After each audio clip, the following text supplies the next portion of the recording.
जहाँ आरा अब फ़िज़ा से ऐसा बदला लेने वाली है कि फ़िज़ा सारी ज़िंदगी याद रखेगी। वो अज़हर साहब को कॉल करती है और उन्हें कहती है कि आपने अपनी बेटी को ज़रा भी तमीज़, ज़रा लिहाज़ नहीं सिखाया, वो मुझसे मुकाबलेबाज़ी कर रही है और मैं आपकी बेटी को बहुत जल्द इस घर से रुखसत करने वाली हूँ। मैं ऐसी लड़की को अपने घर की बहू नहीं बना सकती, नहीं तस्लीम कर सकती। ऐसी लड़की को अपने बेटे की ज़िंदगी में बहुत जल्द मैं उसे आपके घर रवाना कर रही हूँ और आप इस चीज़ की तैयारी रखिएगा। मेरा बेटा बहुत जल्द आपकी बेटी को इस घर से रुखसत कर देगा, वो अपने साथ उसको नहीं रखेगा, वो उसे तलाक दे देगा। जिस पर अज़हर साहब ये सुनते हैं तो फ़ौरन उनके दिल में अजीब सी दर्द होना शुरू हो जाती है, क्योंकि वो पहले ही हार्ट के पेशेंट हैं और कुछ दिन पहले उनको हार्ट अटैक आया है। सुरैया उनके पास होती है और उन्हें संभालने की कोशिश करती है। अज़हर क्या बात है, ख़ुद को संभालें, और फ़ौरन अपनी बेटियों को आयज़ा और निम्रा को आवाज़ देना शुरू कर देती हैं। अज़हर साहब को की तबीयत बिगड़ना शुरू हो जाती है और वो लड़खड़ा कर ज़मीन पर गिर जाते हैं। सुरैया चीखती है और जल्दी से आयज़ा और निम्रा पहुँचती है और उन्हें हॉस्पिटल ले जाया जाता है, उन्हें आईसीयू में शिफ्ट कर दिया जाता है और कुछ देर के बाद डॉक्टर वो खबर सुनाते हैं जिससे सुरैया के तो पैरों तले से ज़मीन निकल जाती है। डॉक्टर बताते हैं कि अज़हर साहब इस बार इतना मेजर किस्म का उनको हार्ट अटैक था कि वो बर्दाश्त नहीं कर पाए और वो इस दुनिया से रुखसत हो गए हैं। सुरैया का ये सुनना था कि उसके दोनों हाथ सर पे आ जाते हैं। वो चीखना चिल्लाना शुरू कर देती है और अपनी बेटी को याद करती, फ़िज़ा तुम कैसे नसीब लेकर आई हो जिससे तुम्हारे बाप की जान ही ले ली, तुम्हारी वजह से तुम्हारा बाप इस दुनिया से ही रुखसत हो गया। वो कसूरवार नहीं कहती अपनी बेटी को, लेकिन वो ये ज़रूर कहती है कि तुम्हारी वजह से किस तरह से तुम्हारी मोहब्बत में तुम्हारा बाप ये टेंशन बर्दाश्त नहीं कर सका और इस दुनिया से ही चला गया।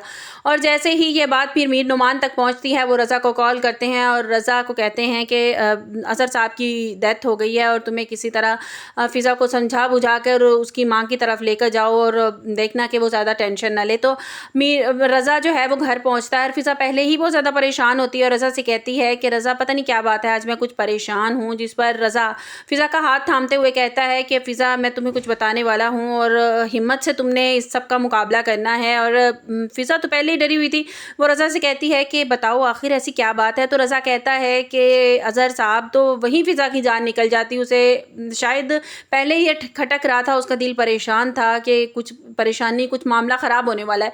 तो वो फिर रज़ा से कहती है कि रज़ा बताओ क्या हुआ, मेरे बाबा को क्या हुआ है। तो वो रज़ा कहता है कि जल्दी से उठो, तुम्हारे घर जाना है। तो वहाँ पे रास्ते में फिर उसको बता देता है कि अज़हर साहब की डेथ हो गई है। तो फ़िज़ा चीखना चिल्लाना शुरू कर देती है और मीर नुमान और जहाँ आरा भी वहाँ पहुँच जाती हैं। और जैसे ही सुरैया जहाँ आरा को वहाँ पे देखती है तो उठ के उनका गिरेबान पकड़ लेती है और कहती है कि तुम मेरी शोहर के कातिल हो, क्यों इतनी संगदिल, इतनी जालिम औरत हो कि तुमने ये ज़रा भी तुम्हें ख़याल नहीं आया, तुमने मेरी बच्चियों को यतीम कर दिया, तुम्हें ज़रा भी ख़याल एहसास नहीं आया, तुमने किस तरह उसे फ़ोन कर दिया, तुम ये बात मुझे भी तो बता सकती थी, अज़हर साहब को बताने की क्या ज़रूरत थी। और जैसे ही मीर नुमान को इस बात का पता चलेगा, उनके भी पैरों तले से ज़मीन निकल जाएगी। उनकी बेबी इतनी संगदिल, इतनी जालिम हो सकती है।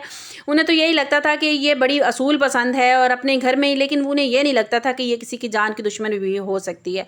तो सुरैया जो है वो गिरेबान से पकड़ेगी और कहेगी निकल जाओ, मैं तुम्हें यहाँ पे अपनी आंखों के सामने हरगिज़ नहीं देख सकती, और जहाँ आ रहा वहाँ से चली जाएगी। उसके बाद सुरैया जो है वो फ़िज़ा से कहेगी कि तुम्हारे बाप की डेथ और का ज़िम्मेदार को और कोई नहीं बल्कि तुम्हारी सास है। तुम्हारी सास की आज कॉल आई थी जिस पर उन्होंने तुम्हारे बाप को बहुत बातें सुनाई और कहा कि मैं बहुत जल्द इसको तलाक दिलवा कर इस घर से निकाल दूंगी, और तुम्हारा बाप ये बात बर्दाश्त नहीं कर सका। और जहाँ फ़िज़ा भी गुस्से से लाल पीली हो जाएगी। अब देखना यह है कि क्या फ़िज़ा सब कुछ जानने के बाद दोबारा उस घर में वापस जाएगी और रज़ा को भी इस बात का इल्म हो जाएगा और कि हमारे बाप की मौत की ज़िम्मेदार मेरी सास है। उसके बाद फ़िज़ा देखना है कि क्या होगा, क्या फ़िज़ा दोबारा से उस घर में जाएगी उन सब की नज़रों के सामने, वो किस तरह से उन लोगों को फेस करेगी, उस औरत को फेस करेगी जिसकी वजह से उसके बाप ही इस दुनिया से चला गया, या वो बदला लेने पे तुल जाएगी कि मैं कुछ भी हो जाए, अब मैं इससे इसका बेटा छीन के दिखाऊंगी कि जिस तरह इसने मुझसे मेरा बाप छीन लिया ना, मैं इसी तरह इससे इसका बेटा छीन के दिखाऊंगी कि इसे फिर पता चलेगा कि जो अपनों का छीन जाने का दुख क्या होता है। तो आने वाले एपिसोड में आप लोगों को यही दिखाया जाएगा कि आयज़ा जो है वो भी अली से दूर होना शुरू हो जाएगी और अली उसको समझाएगा कि मैं रज़ा के जैसा बिल्कुल नहीं हूँ, मैं डर के सहम के रहने वाला नहीं हूँ, मैं तो अपनी माँ के ख़िलाफ़ खड़ा हो जाऊँगा और मैं तो बिज़नेस भी अलग कर रहा हूँ। वो उसको इस बात को समझाने की कोशिश करेगा।